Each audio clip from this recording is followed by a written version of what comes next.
Okay.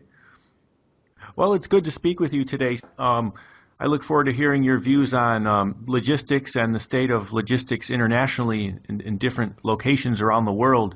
Can you start by providing a brief background of yourself? Okay, I've been in the field of logistics for 42 years. I graduated from college in 1970 and went to work for the Military Traffic Management Command in Oakland, California, in the field of transportation logistics, and got involved.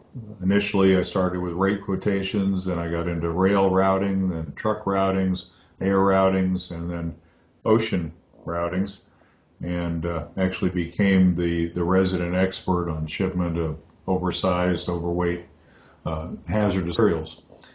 Uh, at the time, everything was very regulated, uh, with the Interstate Commerce Commission regulating rates and what carriers could get involved in logistics.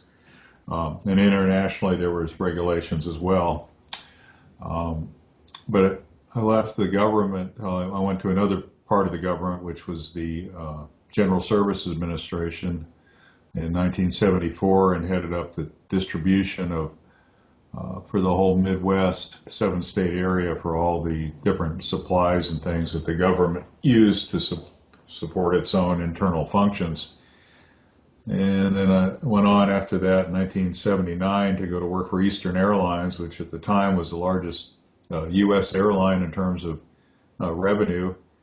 And unfortunately, due to deregulation, they didn't quite plan correctly, and they ended up going out of business in 1984. Still today, the largest U.S. Company to go out of business. 40,000 employees lost their jobs. A lot of it was attributed to the unions, but of course, management played a big part in the development. Um, from there, I worked for Hertz Penske Truck Leasing, helped them set up various types of distribution operations, contract carriage, single source leasing, and also to run their carrier operation. They decided they wanted to get out of that business, and they sold it. And then I ended up, because it brought me to where I am in Atlanta, Georgia, with Glass Rock Home Health Care, 1985, and helped them set up a complete distribution network for home health care materials that were shipped all over the United States. There were a total of 400 branches and 14 distribution centers. They didn't get into the IV therapy part of the business when the AIDS and all these immune deficiency diseases started up, and they ended up going out of business. They sold out to another company in 1991.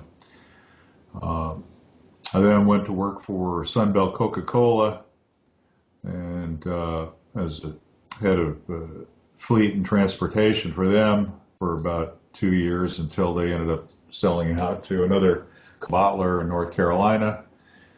That brought me back to working in Atlanta, and worked for the Atlanta Housing Authority during the there were a lot of things going on with the Olympics that was going to take place in Atlanta in 1996.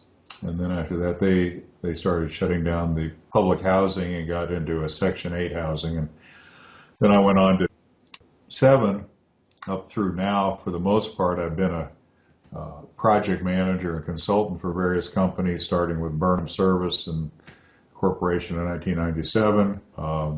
I developed my own software, my own logistics software with my own business, Spot Logistics, from 2001 to 2000. Then I took a position as the president of operations for an erosion control company, Georgia Erosion Control Center, from 2004 to 2006. And that's where I got more involved personally in importing shipments from particularly China. And they ended up selling out. And then from 2006, I went to work as a consultant for Imperial Tobacco in Canada, helping them with their inventory management and setting up some of their operating systems. And then another Canadian company, coincidentally, for a couple of years, Sandvik Mining and Construction, helping them merge their ERP systems between Canada and the U.S.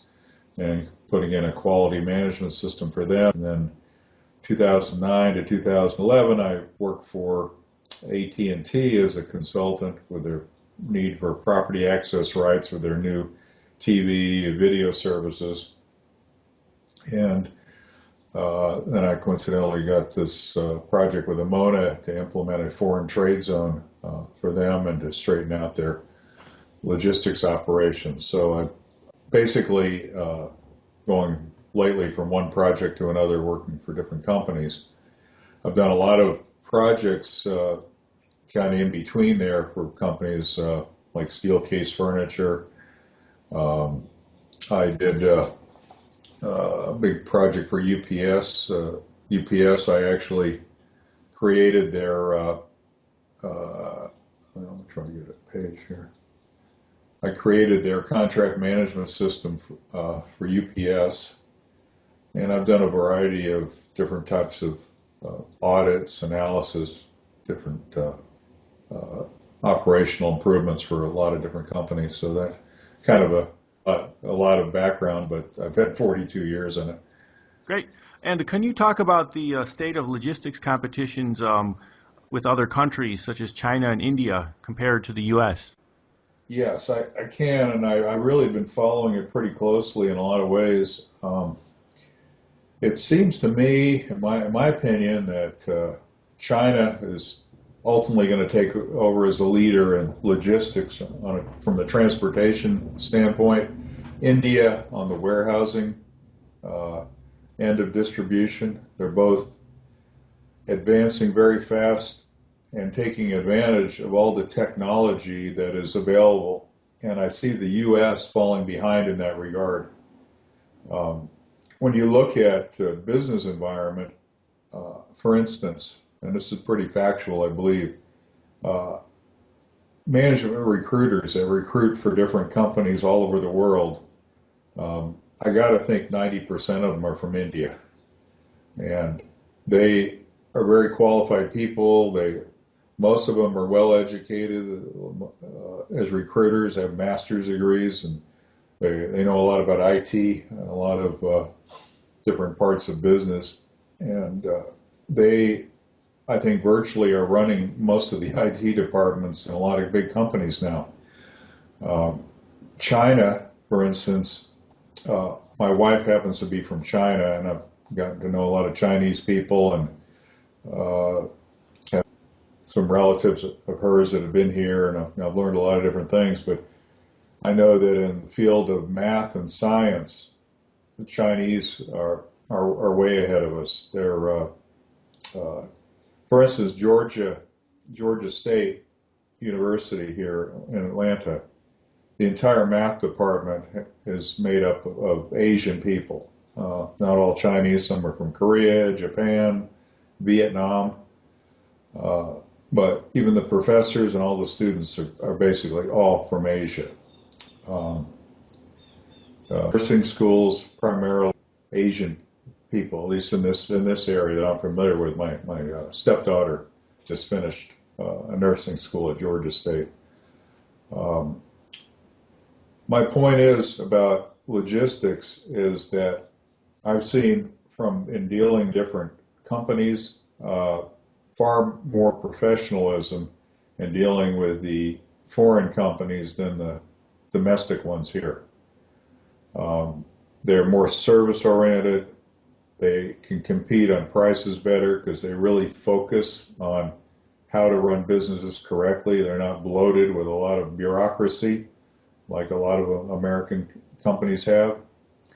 And I see them really moving forward faster than we are. Technology has definitely leveled the playing field, and countries that haven't been able to compete with the U.S. are now, because of technology, are able not just compete, but to surpass the U.S. I was talking to this fellow with one of the companies I worked with who had just come back from a trip to India and told me about the infrastructure of some of the buildings that he visited, because they're looking at buying companies.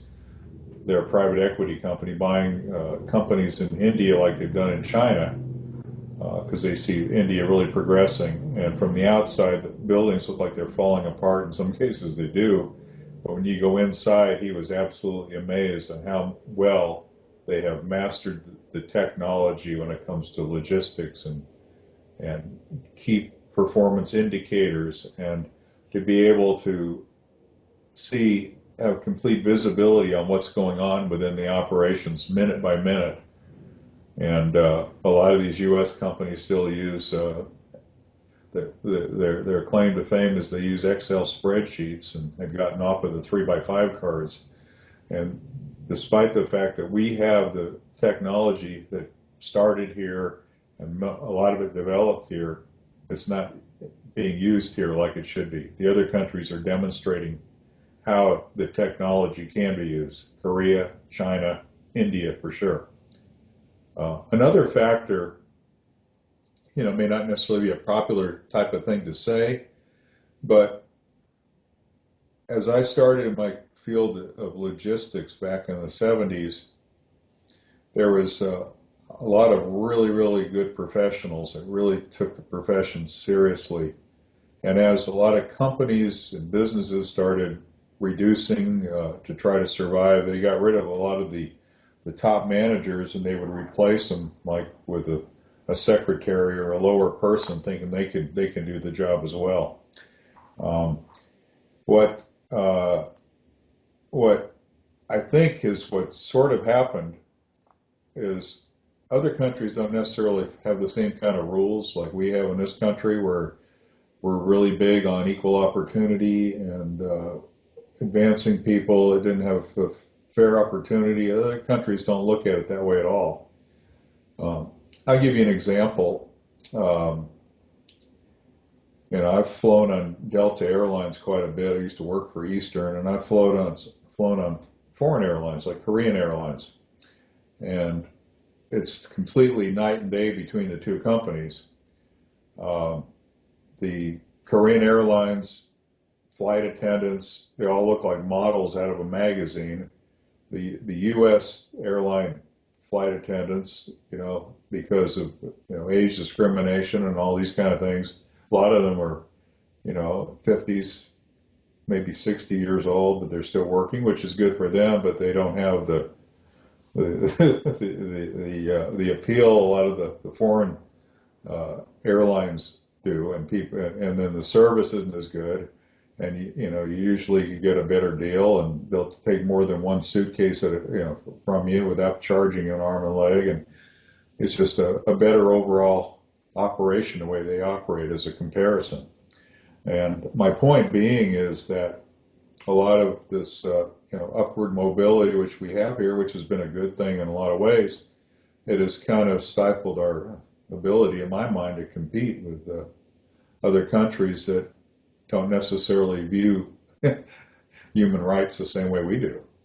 It may not be a popular thing to say, but I think that has definitely had its big impact on the nature of our whole business and economy. It's a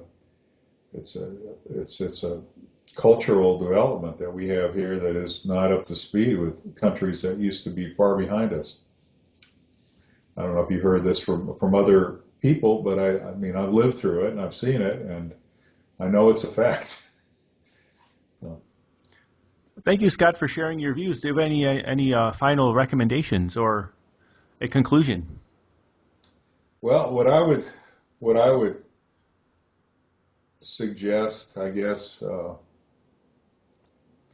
that U.S. companies try to make sure they hire people that are really qualified at some of the upper middle manager type positions, and are focused on really bringing in good quality people under them. I mean, a lot of them are bringing in employees from other countries, which is good, but you don't know how much of that technology and things they learn are eventually going to go back to their country and leave the United States in even worse shape.